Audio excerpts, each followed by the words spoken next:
YouTube was there. Mr. Boys there back with another banger video. In this video, Keith Thurman challenges Errol Spence. I bet. We know that Keith Thurman has an upcoming fight on March 12th. He's gonna be fighting Jarvis, a guy named Jarvis, in a 12-round contest in Sydney, Australia, at the Hard-On Pavilion. People said this is an important fight because Thurman got things mapped out for this year and next year to get himself back into the ranks and fighting big names, just like the guy I have right next to him on the screen, Errol Spence. And the reason I say challenge Errol Spence is because he challenged Errol Spence a little while ago. I'm pretty sure, like, that I won't fight that boy. That boy ducking me or something like that. I don't know. But we know this is a tune-up fight for Keith. He should win this fight realistically. He fighting a no-name fighter. March 12th, Australia. You know, Australia is cool. Australians usually they usually, it's easy to make a fight with an Australian if you're American.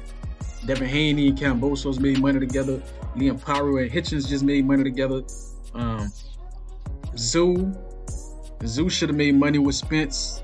Zoo was trying to make money with Mel, but Mel was being weird. So it's easy for Americans and Australians to make money together. So I respect Australians. I ain't got no ill will towards them. But I do think Keith Thurman shouldn't have a hard time dealing with this dude. Keith Thurman, obviously, athletically, he's not what he used to be, but he should have the experience to be able to deal with a young fighter, right? You know, when you get to a certain age in boxing, you're not going to be as athletically gifted as you used to be. Floyd wasn't as quick and fast as he was at lightweight when he moved to 54 or welterweight, but he was smarter, he was more savvy, and that's what helped him get over the hump over a lot of those big, huge fighters. Even with Canelo, we can even look at Canelo and be like, yeah, Floyd, he was not in his prime against Canelo, but he still gave Canelo a terrible whooping. You feel me? But yeah, I think this is a tune-up fight specifically for Errol Spence. You know, him and Errol been beefing forever, as long as I can remember. When I got into boxing, these dudes was beefing with each other. Yeah, because I believe Keith Thurman refused to unify with Errol early in his career, or something like that, or fight Errol. Because him and Errol, they was like the biggest fighters at welterweight on Showtime, right? Keith Thurman and Errol Spence was like 1A and 1B on Showtime. They was the only guys. All the other welterweights, they beat them. Errol Spence beat Sean Porter. Errol Spence beat Garcia. Errol Spence beat, what's the guy named? Ugas. Errol Spence beat Danny Garcia. Mikey, he beat all of them, right? Keith Thurman beat Sean Porter. Keith Thurman beat Danny Garcia, right? Keith Thurman got the Pacquiao fight that Errol Spence wanted. So this was the fight to make. It was the two huge names on PBC. You know, this is the equivalent of, who's the two biggest fighters on the zone? This is the equivalent of a Fury Joshua fight, right? Of the zone super fight. Or this is the equivalent of a top rank super fight. You know, whoever the top fighters on top rank are, right? So this was huge in a early 2020s, late 2010s. This was a huge fight. In 2019 through 2021, 22, this was a huge fight. But it never happened because politics, and mostly Keith Thurman. Keith Thurman early didn't want to fight Errol, so Errol kept that bitterness, and he was like, I bet you don't want to fight me, I'm not going to fight you ever, right? So it was just, it was so political. You know, this rivalry is bitter and political, and this gonna segue me straight into Teofimo Lopez and Devin. This political, just like that beat. Devin Haney and Teofimo is very political. Not because of Devin Haney. Devin Haney, when he got into the sport, all he wanted to do was fight the best. That's all Devin Haney ever wanted to do. But these dudes made it so political.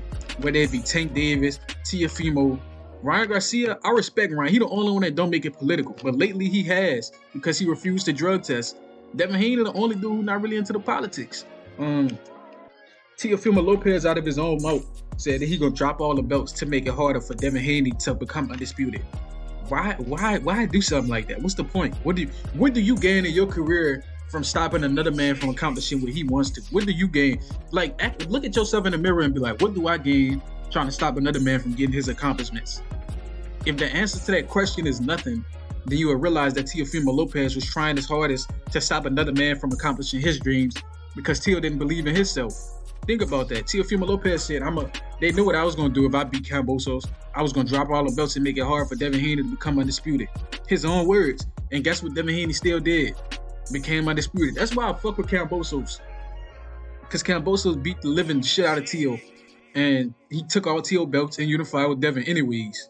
Imagine saying you're gonna drop all the belts if you beat somebody just to lose, and they go against your wishes. Imagine that. You got to be heartbroken. That's why they don't like Devin. And so Teofimo, he made this shit political. I heard that boxing supposed to be like a fraternity, right? When you fighting somebody, okay, it's a little beef, it's rivalry for the meanwhile, but y'all break bread together. That's the whole point. Y'all make money together. Teofimo Lopez, not only did he not want to make money with Devin, he wanted to prevent Devin from making money in the future. Because when you have a belt, you get more money per purse. That's just common sense because you fight in bigger fights and mandatories, right? So Teofimo Lopez went out of his way to first not break bread with Devin, and then after he didn't break bread with Devin, he wanted to make it harder for Devin Haney to get big paydays by not letting him get all the belts, right? If you believe you're better than somebody, why drop all the belts and not fight them?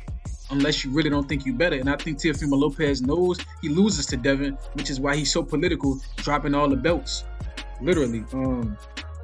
But after he did all that, he turns around on the media now, begging Devin Haney for a fight, trying to call Devin Haney out of his name because Devin not in a rush to fight him after he went out of his way to make it hard for Devin Haney to be champion. If you go out of your way to make something hard on somebody, you can't turn around a year or two later and beg them for something. That's ridiculous. Like, are you retarded? What's wrong with you? Teofimo Lopez got to be missing a few brain cells.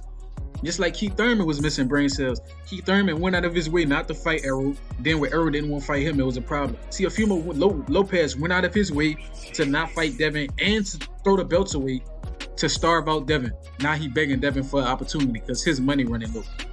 Ain't it crazy how this shit work? So how Errol feel, how Devin feel. How Devin feel is basically how Errol feel. So let me know what y'all think, man. Like, comment, subscribe, and share this. Till next time.